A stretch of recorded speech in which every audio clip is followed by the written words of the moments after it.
Halo, I have here a Mega Construx Halo set. It's the UNSC Razorback Blitz. Set comes with 4 figures, one of them is named, and I'll cover those later on as I usually do up close. First, let's focus on the main thing that you're paying for in this set, the vehicle.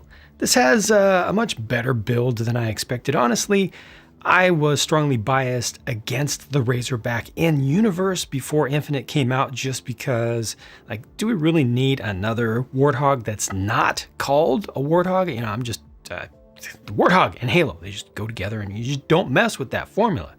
But once I actually started playing the game and, you know, drove this thing around for the first time and saw how it acts as a good replacement to the troop carrier Warthog, I was actually pretty happy with it.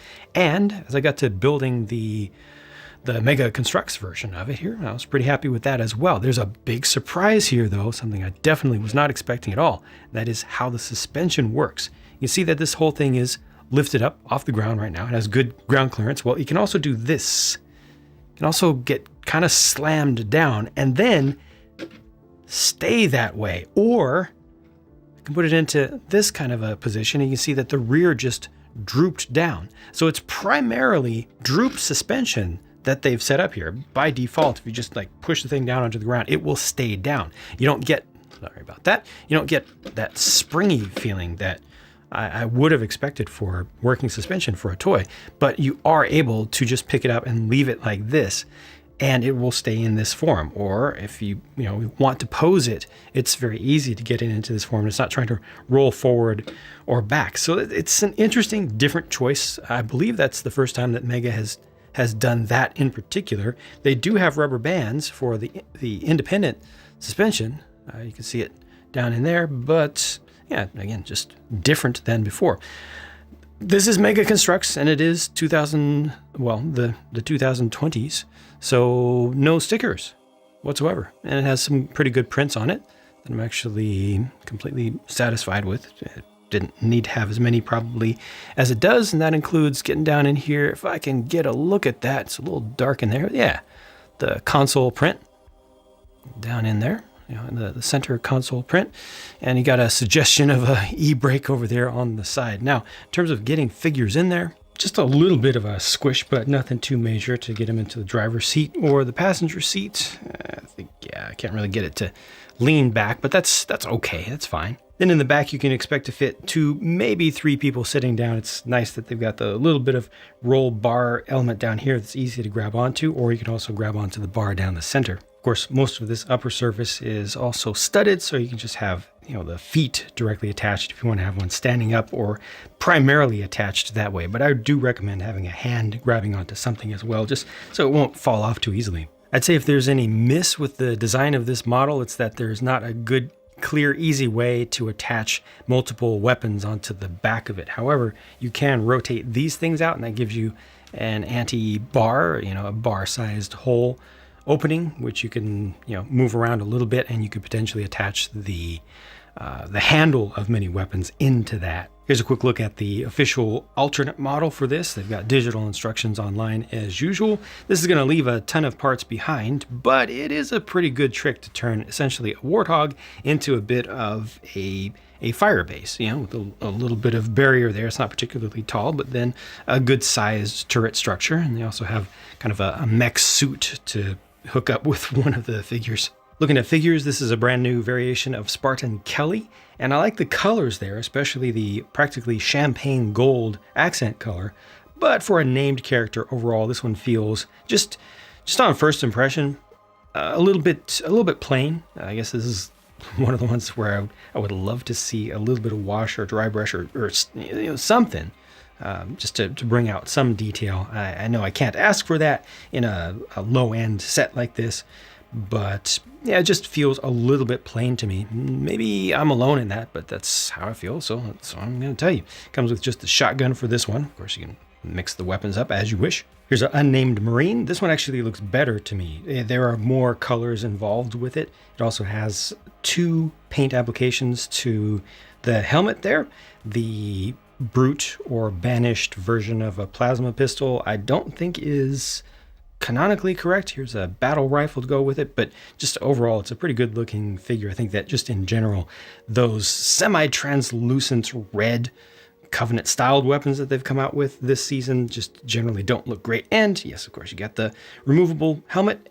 Good detailing in there. Those eyes are done decently well. The eyebrows are done very well.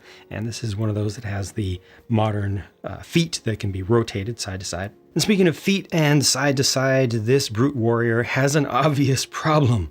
Came with 2 right legs. Oops, happens every once in a while. I don't think I've encountered it myself. Maybe once before in total. So if I can find the time, I'll try to contact customer support, see how their customer support is these days for addressing things like that. But that's a big if. I'm pretty busy. So this is just a disappointment for me. The production for this figure is okay. You know, it does have a bunch of paint applications in silver there. The plasma launcher in that translucent, semi-translucent red is not great to me.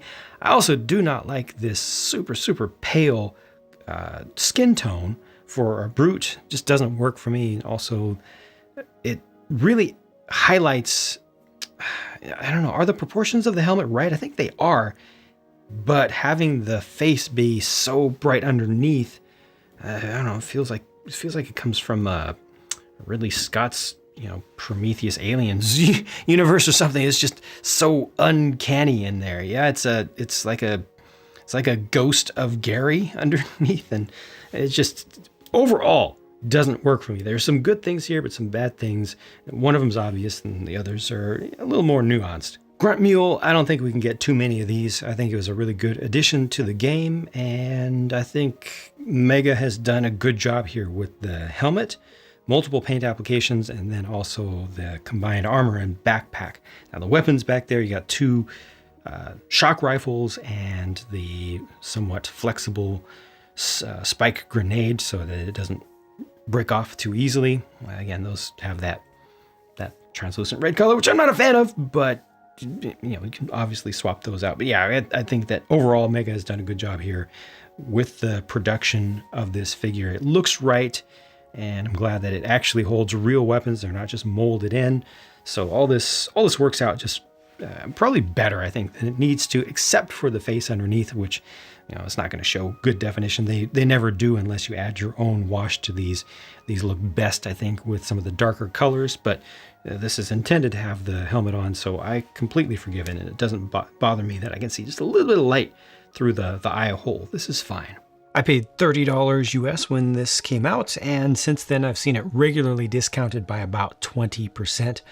I think that $30 is right about at the upper limit of what I could imagine this reasonably asking for. So to see it discounted a bit is a good thing, and I think it's in about the right range. It's really a shame about the mistake with the leg here. Hopefully that is not going to start becoming a more common issue again. You know, Mega Construx before 2014 or so had pretty poor quality. Then they did a big revamp and they brought their quality way up. They've got all prints now, no stickers, some really nice paint applications, but every once in a while they kind of take some dips, you know, so there's a little bit of inconsistency in there. Overall, the set is done well. It plays well, it displays well.